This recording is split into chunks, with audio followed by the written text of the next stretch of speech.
सबसे पहले बात करेंगे आज गेहूं की खबर के साथ। इस साल सरकारी एजेंसियां अगर गेहूं खरीद के लिए तय लक्ष्य से ज़्यादा गेहूं खरीद लेती हैं तो भी सरकार गेहूं का एक्सपोर्ट नहीं खोलेगी। एक रिपोर्ट में सरकारी अधिकारी के हवाले से ये बात कही गई। गेहूं की सरकारी खरीद की बात करें तो अब तक सरकारी एजेंसियों ने किसानों से 224 लाख टन खरीद कर ली है और ये खरीद पिछले साल के मुकाबले 34% आगे चल रही है। सरकार ने इस साल किसानों से 313 लाख टन गेहूं खरीद का लक्ष्य रखा है। सर, एक्सपोर्ट से किस बात का डर लग रहा है कि एक्सपोर्ट नहीं खोले जाएंगे? विपुल जी, आंकड़े इस साल के संतोषजनक हैं गेहूं की खरीद की, और अभी तक जो गेहूं की खरीद की गति दिख रही है वो भी अच्छी है। 118 लाख टन के आसपास की खरीद हो चुकी है। ऐसी स्थिति में सरकार के पास आने वाले समय में बफर रहेगा कि अगर कीमतें ऊपर नीचे होती हैं तो वो बाजार में खुले बाजार में गेहूं जारी कर सके। लेकिन इन आंकड़ों के थोड़ा पीछे जाकर देखें तो हमें ये वजह समझ में आएगी कि सरकार आखिर निर्यात क्यों नहीं खोलना चाहती, और ये डेटा पॉइंट आपके सामने है।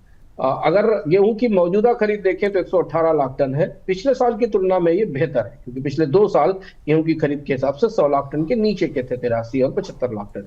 लेकिन अगर इससे पहले देखें 2021-2022 की परिस्थिति देखें, उसकी तुलना में ये गेहूं का स्टॉक काफी कम है, और ऐसी स्थिति में सरकार कोई जोखिम नहीं लेना चाहेगी कि वो निर्यात खोले और बाजार में कीमतें फिर बढ़े, क्योंकि ऐसा हो चुका है और उसके बाद से फिर निर्यात बंद करना पड़ा था। तो फिलहाल अभी इतना कंफर्टेबल या इतना आरामदायक स्टॉक नहीं है सरकार के पास कि वो निर्यात बाजार के लिए दोबारा उसे खोलने की हिम्मत दिखा सके। जी।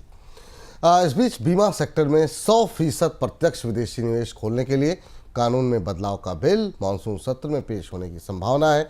रिपोर्ट में सूत्रों के हवाले से कहा गया कि संबंधित विभाग ने बिल का ड्राफ्ट तैयार कर लिया है और कैबिनेट की मंजूरी के लिए जल्द भेजा जा सकता है। कैबिनेट की मंजूरी के बाद बिल को संसद में पेश किया जाएगा। सर, बीमा में एफडीआई पूरी तरह से खोलने का प्रस्ताव आखिर में एकदम से चर्चा में आने की क्या खास वजह मान रहे हैं आप? जिन इसका श्रेय आप डोनाल्ड ट्रंप को दीजिए। डोनाल्ड ट्रंप के साथ जो भारत की व्यापार वार्ताएं चल रही हैं उसमें बीमा क्षेत्र में 100% एफडीआई एक शर्त है। और आपको यूएसटीआई की रिपोर्ट याद होगी जो कुछ हफ्ते पहले आई थी, जिसमें ये कहा गया था कि भारत की बीमा बाजार में कई तरीके की बाधाएं हैं, विदेशी कंपनियों को निवेश का अवसर नहीं मिलता है। हालांकि बीमा में एफडीआई को बढ़ाकर 74% से 100% करने, जो 74% अभी 74% है, उसे बढ़ाकर 100% करने का प्रस्ताव लंबे समय से चर्चा में, पिछले साल के आखिरी तीसरी तिमाही में सरकार के पास इसमें चर्चा शुरू हुई थी। लेकिन बजट सेशन भी निकल गया, इसे पेश नहीं किया गया एफडीआई बढ़ाने के प्रस्ताव। लेकिन अब सक्रियता दिखती है, और सक्रियता की वजह यह है कि भारत अमेरिका को व्यापार वार्ताओं के बीच संकेत देना चाहता है कि उसने भारत के बीमा बाजार के उदारीकरण का फैसला जो लंबित था उसे आगे बढ़ा दिया है, और इस पर फैसला हो सकता है। अब देखना ये है विपुल जी कि कैबिनेट में प्रस्ताव क्या जाता है, और कैबिनेट के प्रस्ताव के बाद इस संशोधन बिल का मसौदा क्या होता है। क्या भारत सरकार इसमें कोई सेफगार्ड्स बिल्ड करेगी या कोई दूसरे तरीके की पॉलिसी लेकर आएगी?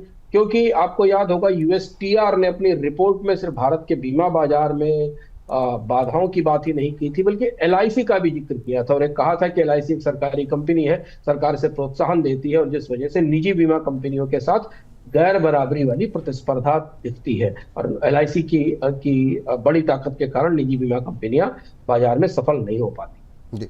और आज इसी खबर के चलते हमने देखा कि इवन शुक्रवार से ही मोमेंटम बनना शुरू हो गया था। शुक्रवार को अच्छी तेजी रही और आज सोमवार के सत्र में भी इंश्योरेंस कंपनियों में अच्छी खरीदारी रही। एसबीआई लाइफ इंश्योरेंस 2%, एलआईसी अगर हम देखें तो 2.25%, एचडीएफसी में करीब 1% के आसपास की, एचडीएफसी लाइफ इंश्योरेंस में 1% के आसपास की तेज़ी देखने को मिली है। तो पिछले 2 दिनों से हम देख रहे हैं कि अच्छा मोमेंटम भी बनता हुआ दिखाई दे रहा है।